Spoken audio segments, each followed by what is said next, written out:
Hello. Good morning. Welcome to our Wednesday edition of Bible Morning Inspirations. And our Bible verses will come from Proverbs chapter 16, verse 3. Okay po. Commit your work to the Lord and your plans will be established. Yes, yan po. Ulitin ko po, chapter 16 ng Proverbs, verse 3. And uh, another Bible verses po will come from Psalms chapter 1 verse 1 to 3. Ito po. Blessed is the one who does not walk in step with the wicked, or stand in the way that sinners take, or sit in the company of mockers, but whose delight is in the law of the Lord, and who meditate on his law day and night. That person is like a tree planted by the streams of water, which yields its fruit in season, and whose leaf does not wither. Whatever they do, prosper. Yan po ang sa Psalms chapter 1 verses 1 to 3. And again, I would like to say good morning and greet you good morning, and this is a happy Wednesday. This is the day that the Lord has made. We will rejoice and be glad in it. No po.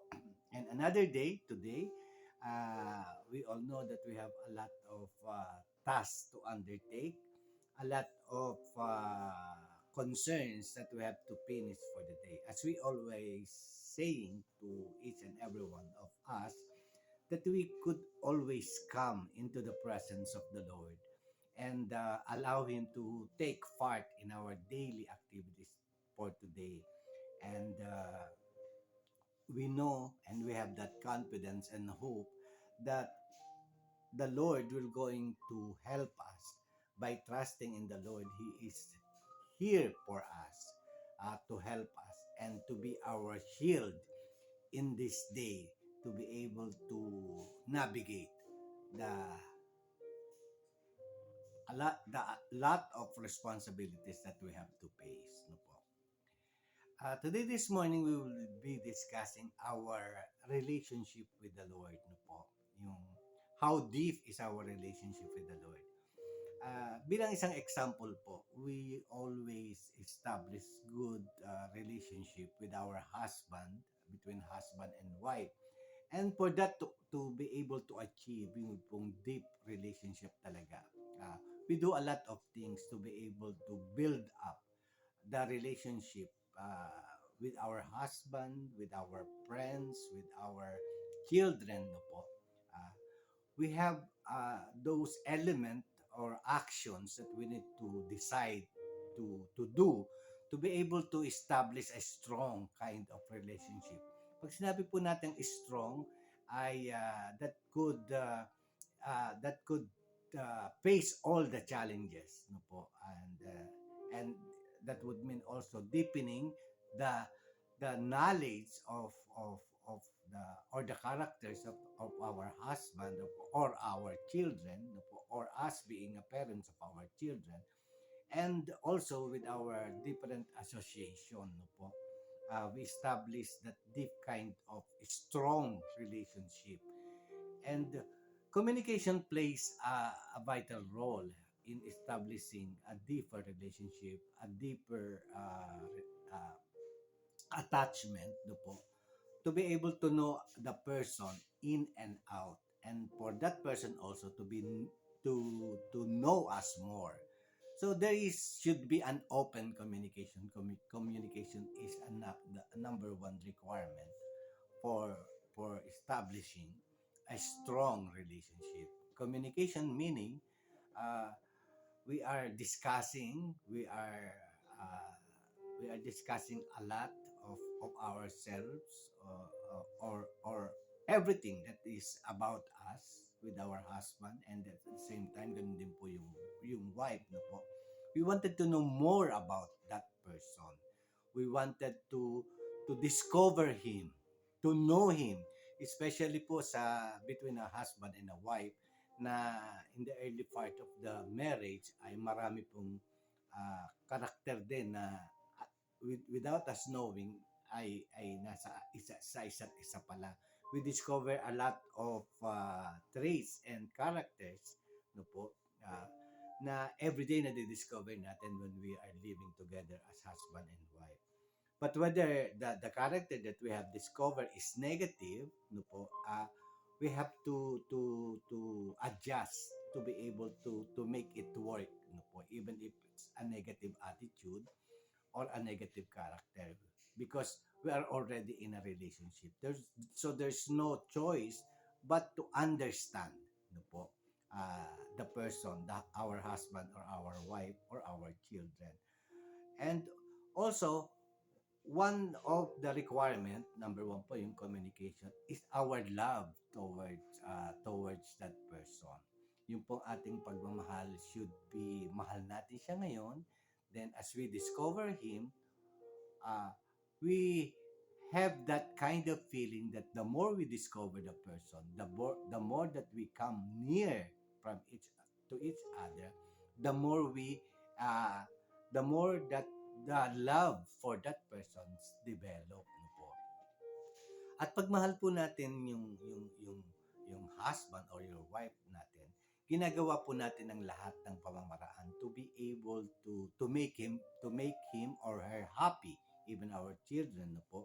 We we we we we, we let the person, no po, to be secured with our love and affection, no po. So gumagawa tayo ng maraming paraan for that to happen, to reach the maximum of security emotionally and physically, no po. We are doing all our best to be able to establish that stronghold kind of relationship with one another. Pag sinabi po natin strong yung relationship, whatever challenge that will face the family or the marriage or the family itself, no po, nobody can challenge that, whatever problems, trial, challenges that we would be facing or that we are facing. It is not enough, no po, to destroy that kind of relationship, no po, with our marriage and with our children and with our other association. uh, Time has tested, no po, changes, positive or negative, had come into a conclusion that no matter what, we will stick with this person. We will love this person. We will make this person important in our life, together with his or her negative or positive attitude. So, ibig sabihin, the loves now become unconditional. Yun po. No matter what, you love the person. Yun po.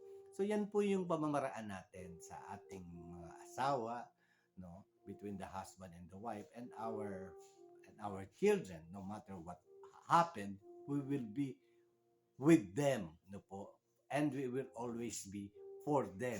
We would understand everything to be able to to cement that kind of relationship, because we love these people. So it becomes unconditional love. We are offering unconditional love to that person. No ifs and buts. It is just because we love that person and we want that person to stay for us. So yan po yung klase ng ng pag-ibig na meron tayo between the husband and the wife, and also among the family and among our association, no po. Pero of course, ang pinaka-importante po dito yung pamilya, no po. Now, that is on the background of what we have to discuss today, no po. But above all this love for husband and wife, for our children, for our friends, relatives, and everything, no po, in every association that we have, there is one thing that should be on the top of our list. A relationship that would be on top of all this kind of relationship. And that is our relationship with the Lord. Dapat po yung ating relationship with the Lord, dapat po siya yung nauuna above all our love with our husband and wife, with our children, with our friends, relatives, and our association with other people, dapat po parati pong ang Diyos yung nauuna. Kung mahal po natin ang Diyos, the Lord is our main priority to be able to establish that kind of deep relationship with God. We need to establish that kind of relationship with God. Ito pong mga tao sa paligid natin would help us. Of course, they will, especially in time of our needs. But more importantly, alam natin that the Lord could do everything for us. No po? No. Uh, Aside of having these people around us, we should take into priority the time of spending with the Lord. No po? Because we know that our Lord is the one who also gave us these people that we have. So, ang dapat po ay ang first priority natin, ang first love natin ay ang Panginoon. Because even our children ay bigay lang sa atin ng Diyos. Ang ating husband, bigay din sa atin ng Diyos. And our other association, bigay lang po siya sa atin ng Diyos. So, it is but proper that we put the Lord in the center of our lives because He is the one who has authority over our lives. No po? At alam natin why does the Lord has the authority over our lives.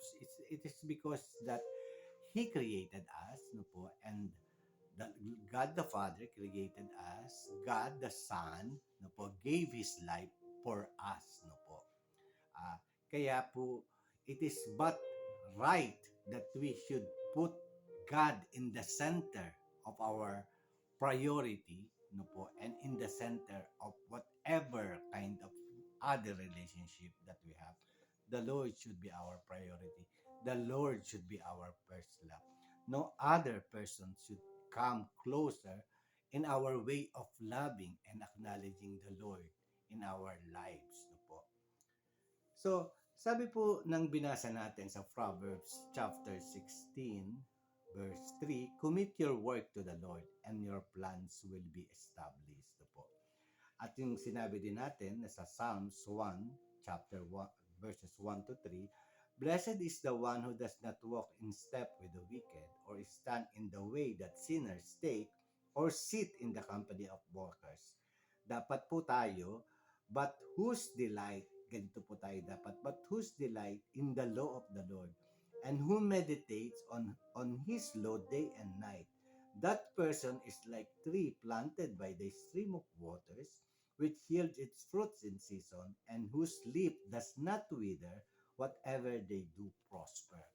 So, if we are considering what we have read, no po, it means to say that we have to commit everything to the Lord. Even our other relationship, no po, our husband, our wife, no po, our children, no po, our work, no po, and everything that we do, we should commit them unto the Lord. Yung pong una natin sa Proverbs 16:3, no po, commit your work unto the Lord. It is a command. Commit it to the Lord. No po. Because in the first place, He is the giver of everything, our gifts and talents, no po, our finances, our work, no po, our family, our husband, no po. He gave that all to us, no po. And nothing that we have belongs to us, but everything is given by God, no, for us, no po.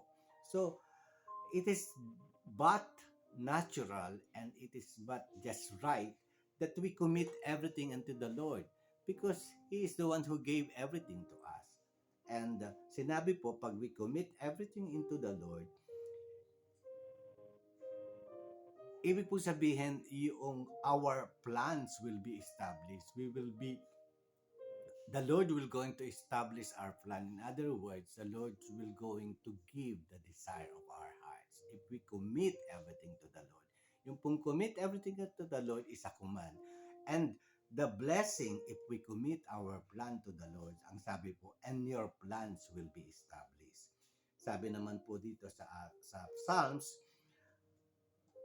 if we have that, if we put first place our delight in the law of the Lord, meaning the word of the Lord, and we meditate on His word day and night, no po, that person is like a tree planted by the stream of water, will yield its fruit in season, and whose leaf does not wither, whatever they do prosper. So if we remain into the Lord, no po, and we meditate and we build that kind of communication, na it seems that we know God personally and the Lord knows us personally, upon meditating and communicating with the Lord, upon meditating His Word and communicating with the Lord through our prayers and petition. At sabi niya po, we will be like a person planted in a stream of waters. Ibig po sabihin, dadaloy sa atin ang biyaya ng Panginoon, and we will yield yung fruit in season. No po, mamumunga po tayo, and our leaf will not wither, but whatever we do will prosper. Yan po yung pangako ng Panginoon sa kanyang instruction na we should be uh, we should be we should be able to build that kind of relationship, and every plans that we have, we should commit it unto the Lord, because the Lord will going to bless us and our plan will be established, meaning po we will meet success in everything that we do. Of course, we need to undergo a process of knowing the Lord personally. Kailangan po yung intimacy ng ating relationship, yung love natin sa Panginoon should take priority over our lives, no po. And when we reach that point, no po, na alam natin na we are in the presence of the Lord every day of our life and we make Him our priority, definitely, because of that because of that deep kind of relationship, lahat po ng hihingin natin sa Panginoon, He will going to give us. Kasi hindi pa naman din po tayo that close with the Lord, bine-bless niya na po tayo. Eh what more if we have taken that action of getting to know more of the Lord with all our hearts and mind, and He knows us better, so much more that He will going to bless us, no po, in everything that we does, no po. Sa pamamagitan po ng reading of His words, no po, ay we are able to establish that kind of stronghold relationship with the Lord, no po. Uh, Sabi po, the Bible reveals any truth, that the truth would be God's love for His most beloved creation. Tayo po yun. The humanity. Tayo po yun. And if the Bible reveals any other truth, that truth will be the greatest achievement we can make as believer is to love God. Po, is to love God. First place in our heart, to love Him more than anything else. No po. He said to them, love the Lord your God with all your hearts, with all your souls, with all your mind. This is the greatest and most important command. Sabi po yan sa Matthew 22, verses 37 to 38. Sabi po, love the Lord your God with all your heart, with all your soul, with all your mind. Meaning, the totality of our person should learn to love the Lord with all our heart, with all our souls, and with all our mind. So, dapat po siya talaga yung sentro natin. And when we know the Lord in that way, no po, parang siyempre we could be secured, no po. Kasi pagka mahal tayo ng asawa natin, no po, at mahal tayo ng mga anak natin, we feel the security of their love, no po. And we know that everything that we ask to our husband or to our wife or to our children, they will gonna give us what we want from them. What more of our Lord, if we know the Lord that way, with all our hearts, with all our souls, and with all our minds? What more? We have the assurance that everything the Lord that we need from the Lord, He will going to bless us because that is what He wants to bless us, to care for us, every details of our lives, every small detail of our life. When we come into that into development of that uh, closeness to God, parang hindi po tayo mapakali pagka hindi natin ibibigay lahat ng details ng ating buhay sa Panginoon. And we know that whatever it is that we want, the Lord will going to give us. No po. Meron po kaming ah, meron po kaming bagong binabasa ngayon ng aking may bahay, yung God Chaser, yung pong pamagat. Sandali lang po.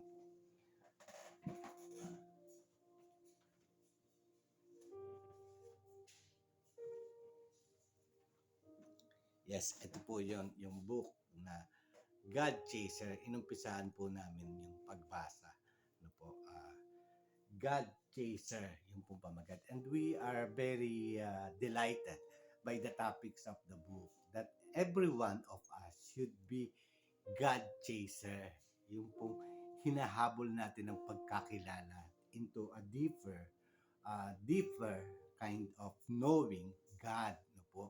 Parang sinasabi po dito, nakakasiguro po, ah, ano na kami, nakaka 15 pages simula na sinimulan namin. And the the the the main point of the book that we are now reading is how we chase the Lord, no po. Meaning hindi lang siya yung yung chasing him, meaning knowing him more further, no po, yung pagka-Diyos niya. We wanted really, the book is digging our our ourself of how how deep is our knowledge of God and how we could do to know Him more better. Kaya po inspiring po yung bagong book na to. Uh, God Chaser. Yan po. Very meaningful po. Kasi po minsan sa buhay natin, uh, na may misled po tayo o na-deceive po tayo ng kalaban no po na yung priority natin, we are not God chaser, but we are more more more than anything else, parang material chaser tayo.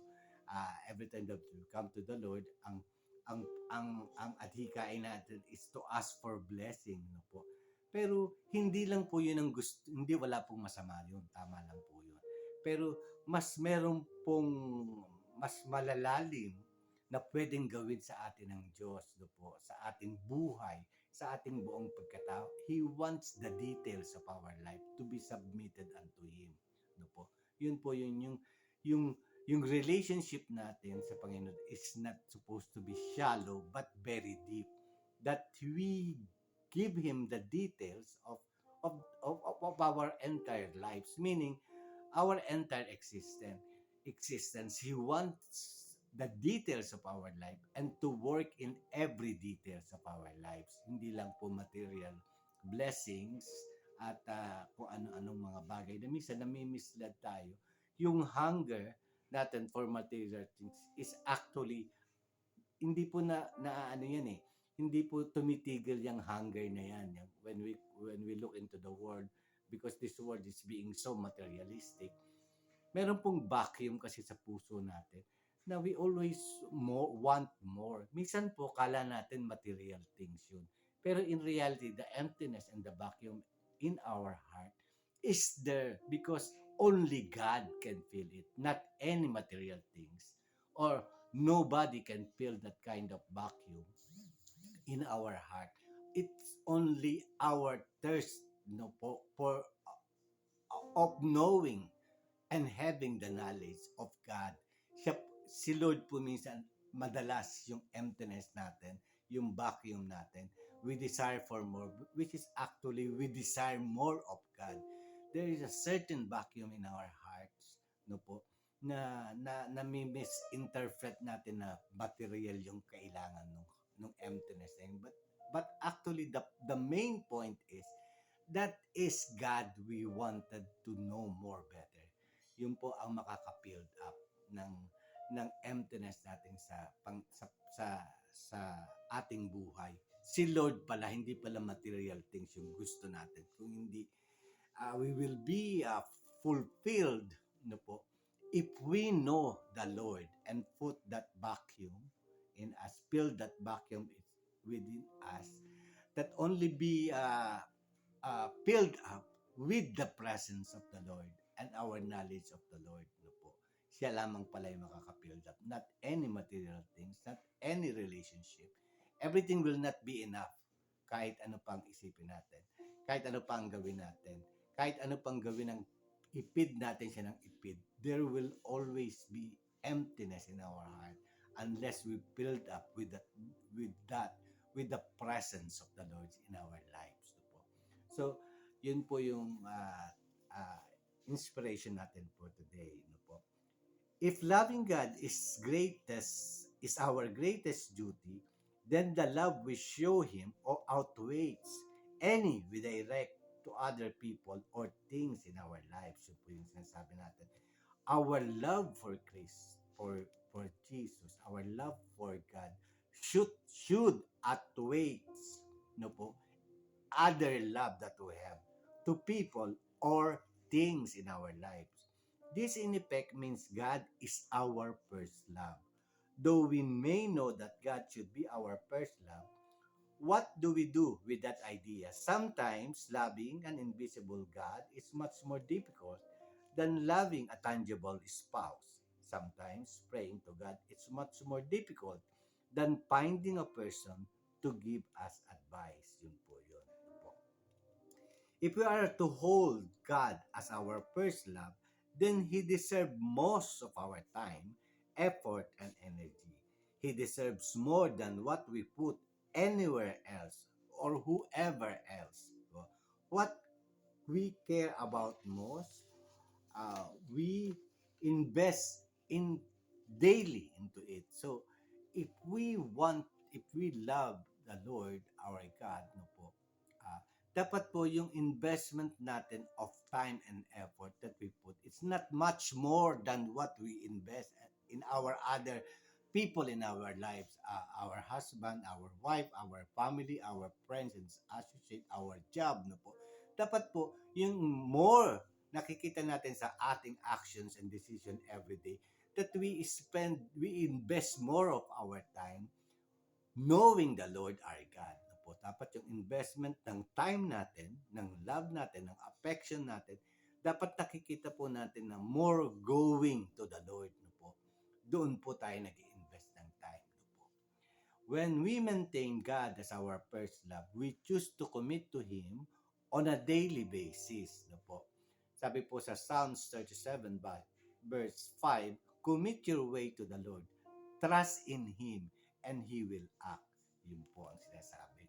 So, nothing come close to our first love, which is the Lord. Dapat po ganyan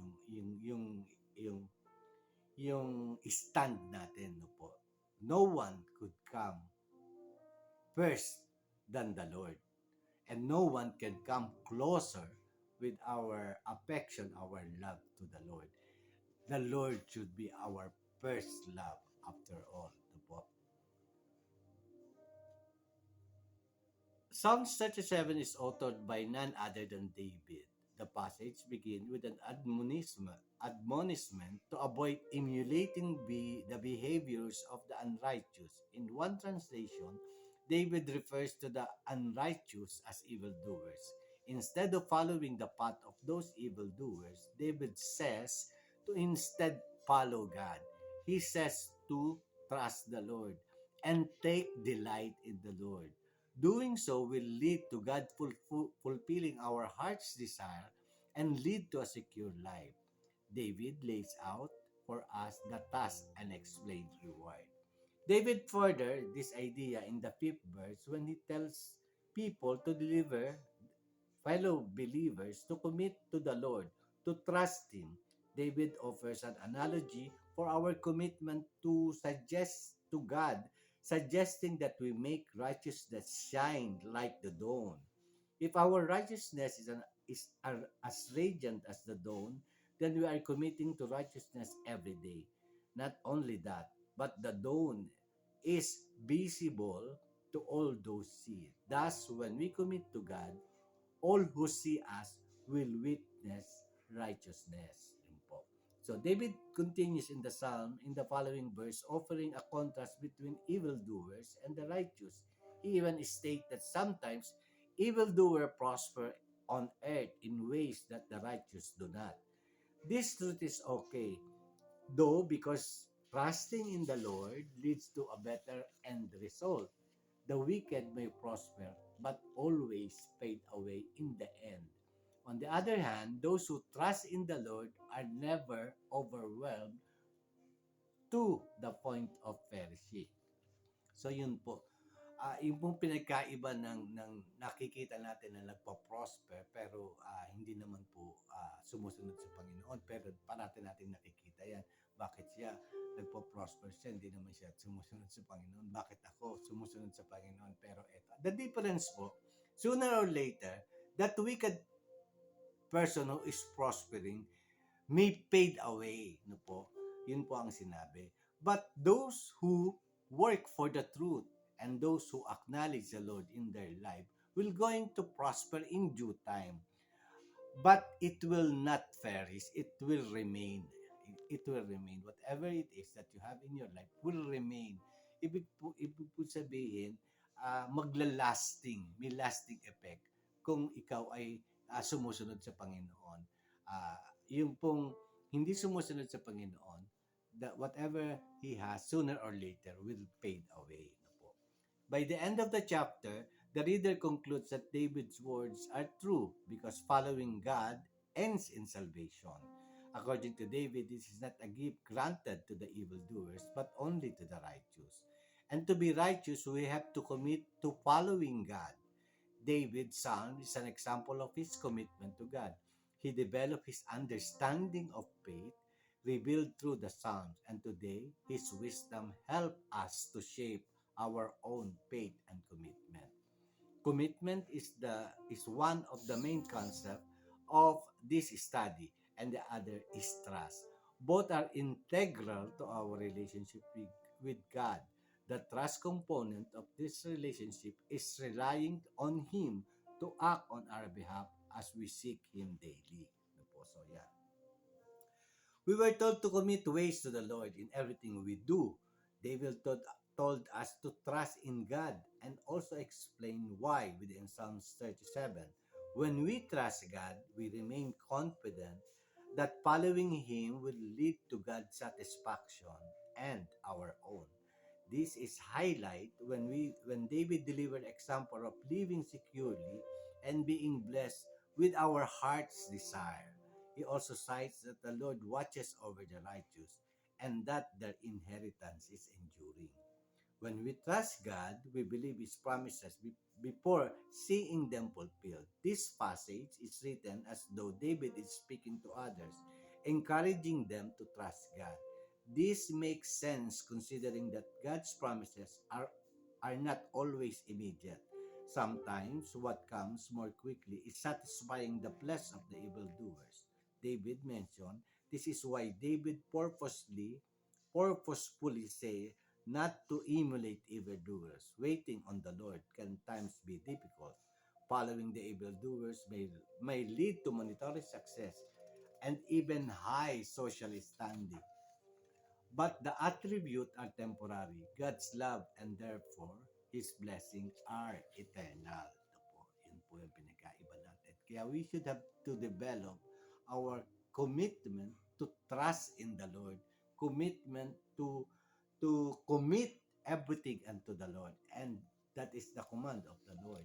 And we can be sure that our plans will be established, and that establishment of those plans will have eternal effect on us, no po. It will stay lasting po siya, no po. Yun po yung if we have that kind of deep relationship with the Lord, no po. So what are the elements that we could commit, no po, that we can commit? What shall we do so that we could commit everything and unto the Lord and develop that kind of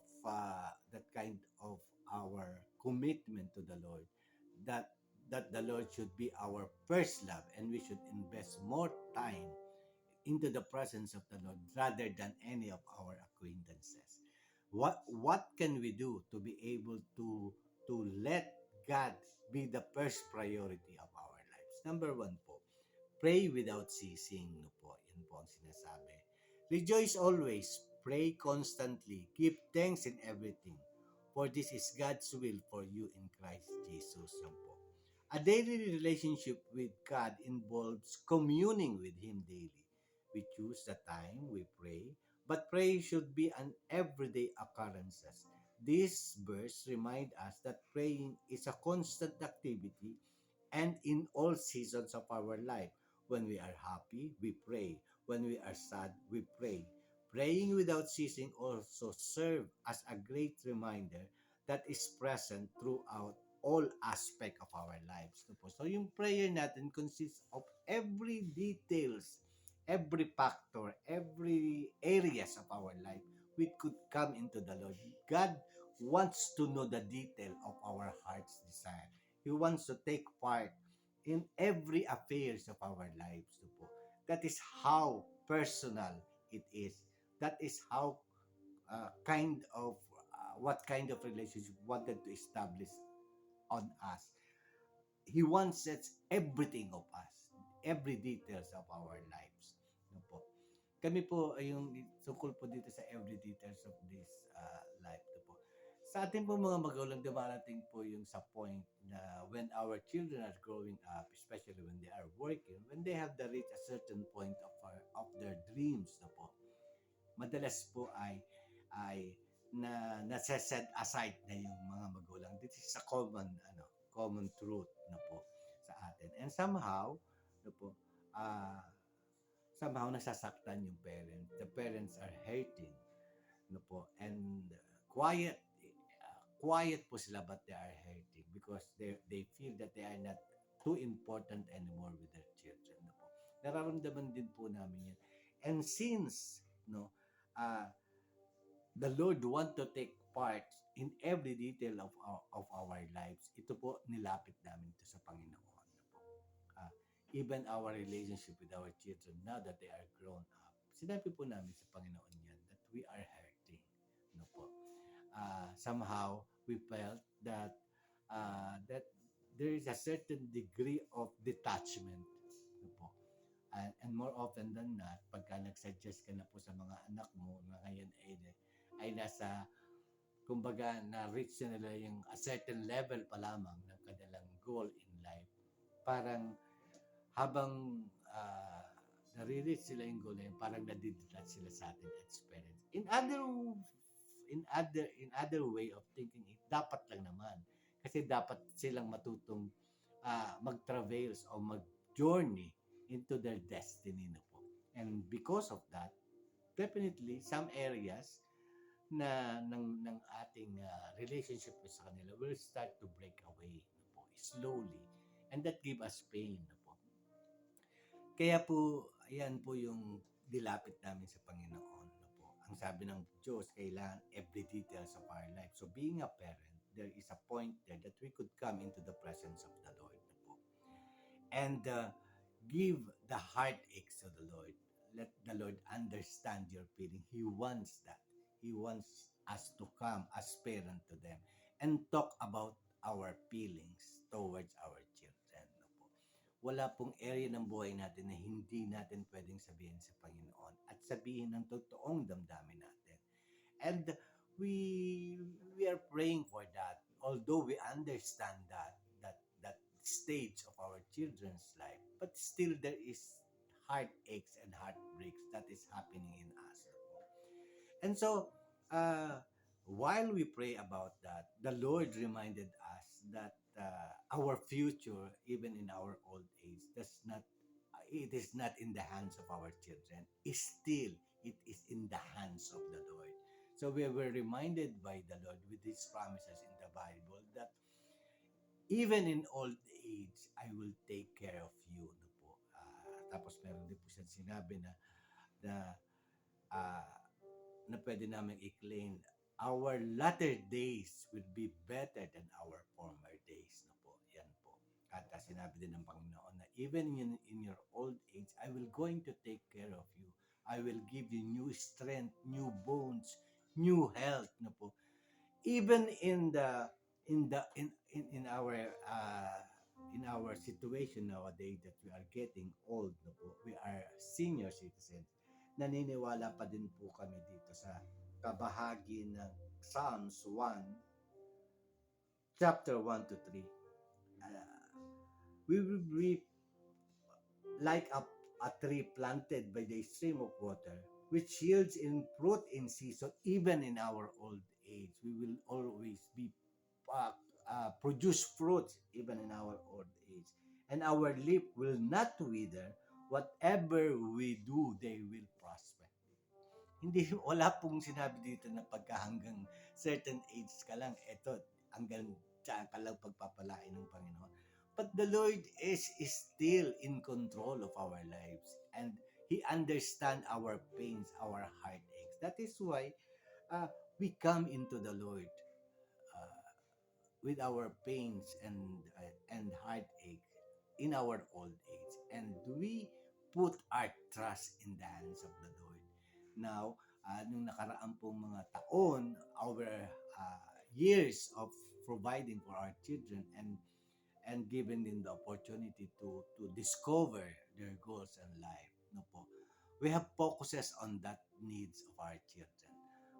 Nakalimutan po namin mag-pray para sa aming mag-asawa. Actually po, na-realize din namin mag-asawa na, na hindi kami nakapag-pray ng para sa amin o nakapag-prepare ng para sa amin. But the Lord's now assured us that He will going to take care of us. That our children is not our source. Our source is of the Lord, and the Lord will going to take good care of us. So even po yung mga pains natin as parents, or sabihin din natin na pains ng mga children natin, o pains ng husband and wife, whatever it is that we have, that we are facing, no po, in our everyday life, God wants to take part in every details of our lives. He wants that closeness to be always be there. And He wants us to know that He will understand us and He will provide for us. So yun po yun lamang po yung na na sinasabi natin na sa ating pinag-uusapan ngayon, yung commitment natin sa Panginoon, trusting Him in every areas of our life, committing everything to Him. Even yung senior citizens natin ngayon, the status natin, do not let us not be afraid. The Lord is our source. The Lord will going to take good care of us. At nararamdaman naman po namin yan. Yang mga yang katotohanan na yan. The Lord is providing us with everything, especially our strength, no po. Sa haba po ng panahon na we are working and working and working, no po. At ngayon naman po, medyo hindi lang po kami sanay na hindi kami nagtatrabaho at nandito lang kami, and that our children is taking good care of us, at nakita naman po namin it might not be the way we wanted them for us, no, but they have their own way of taking good care of us and letting them know na they love us and they care for us as parents, no po. Pinray po namin yan na makipag-usap ang Diyos sa ating mga anak, no po, sa put in their heart what should they do or what can they do for us to be secured in our lives. At nakikita naman po namin yan. But despite of that fact na pinapakinggan ng Diyos at sinasagot naman niya at pinapakita naman ng aming mga anak, and we praise and honor the Lord for the effort and for talking with our children, no po. Still, yung aming hope and confidence, yung aming commitment ay nandoon sa Panginoon. That this is not yet the end time. This is just the beginning of what the Lord will going to do in our lives, even in our old age. No po. Tapos ang sabi pa po, sabi, yan po yung number one, what can we do to commit ourselves to the Lord daily? Ang sabi po, number one natin, pray without ceasing every details of our lives. To po.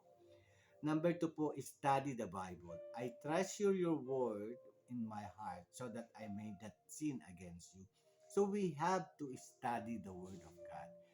The the Bible contains 8,000 no po, 8,000 plus promises for our different stages and different scenarios of our life or different challenges. The Bible had the answer for every details of our life. That's why, and we could find the promises of the Bible, the explanation of the Bible, which is actually the Word of God, teaching us and giving us revelation on how to face different challenges and problems of our life. We could find the answer into the Bible. We can never be facing anything in our life that we cannot find the answer in the Bible. Kaya we have to study the Bible. When we are familiar with God's words, we are able to readily apply His truths to our lives and those around us. Understanding what God's desire of us is the only way to live a life that is pleasing to His will. And the more we read, the more we learn, the less we are inclined to sin because our relationship with God grow. So yun po. We should, number one, we should praise without ceasing. Number two, study the Bible. And number three, be in the community of believers. Iron, sa Proverbs 27, chapter 17, chapter 27, verse 17, iron sharpens iron, and one person sharpens another. The more we know God, of God for ourselves, the more we will be able to explain God to others. This includes believers and non-believers alike. Sharpening other people involves reminding them of God's word, encouraging them, and showing love. So, yun po.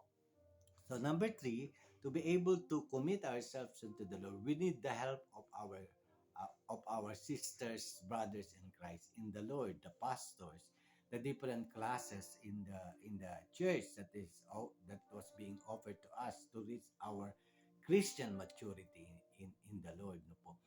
Uh, this would help us to understand the plan of the Lord in our life, and this would uh, this would help us to build that kind of strong commitment and trust and confidence with the Lord. Of course, being in the company of co-believers, no, brothers and sisters, they have the same faith as you.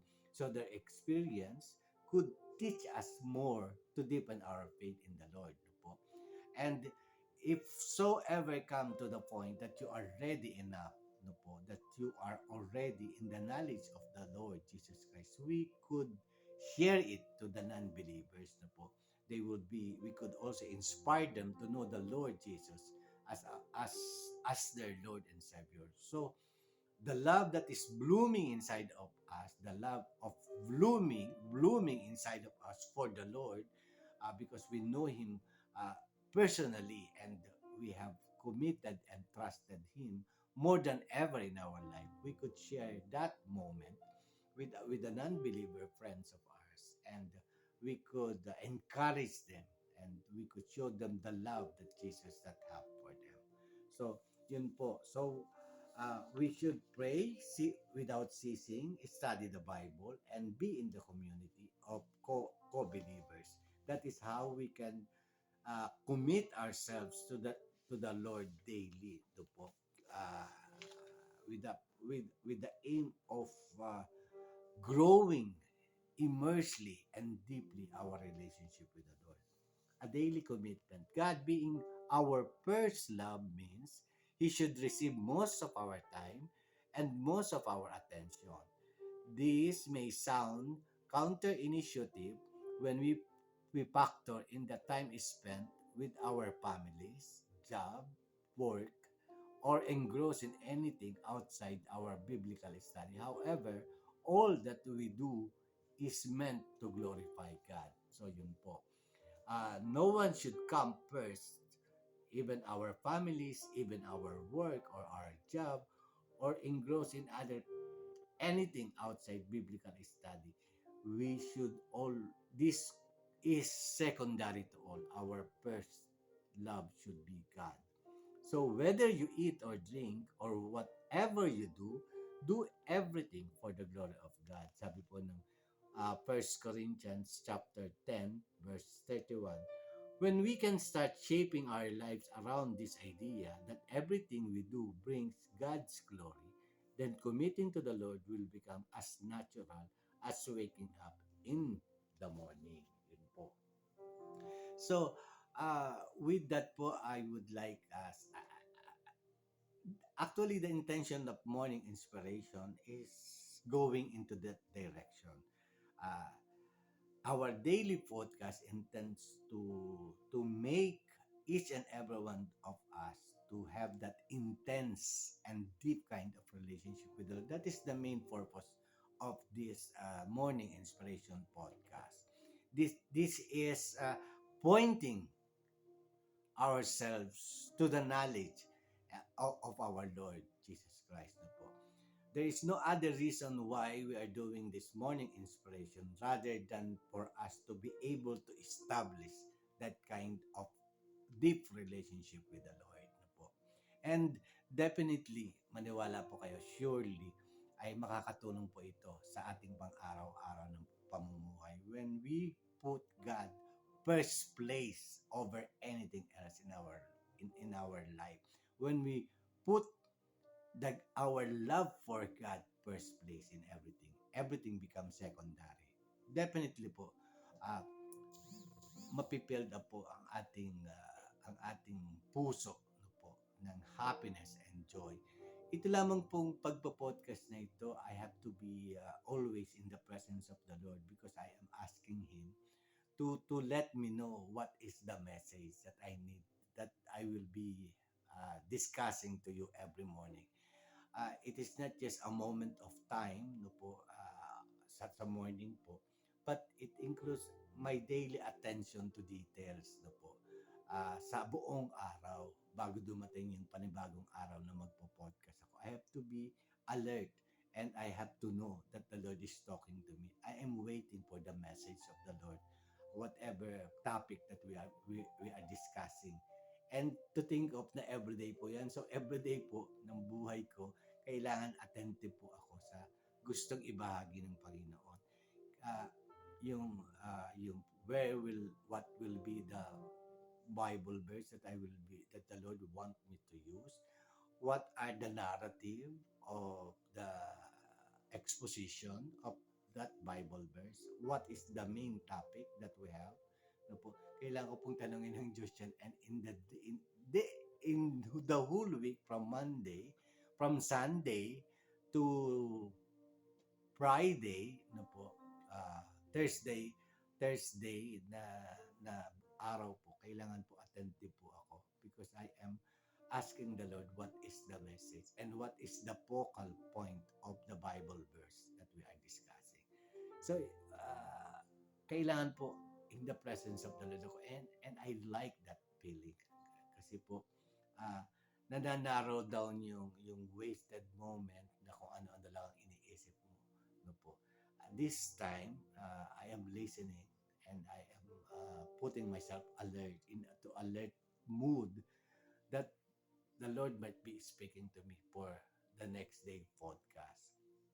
And that is the heavenly feeling po na na I become more attentive to the Lord. And of course, uh, I need to, as much as possible, I need to experience what I am talking to make it more personal and to make it more effective. No po. Kaya po paminsan-minsan po meron din po akong mga uh, sineshare na personal experience namin ng aking wife. No po.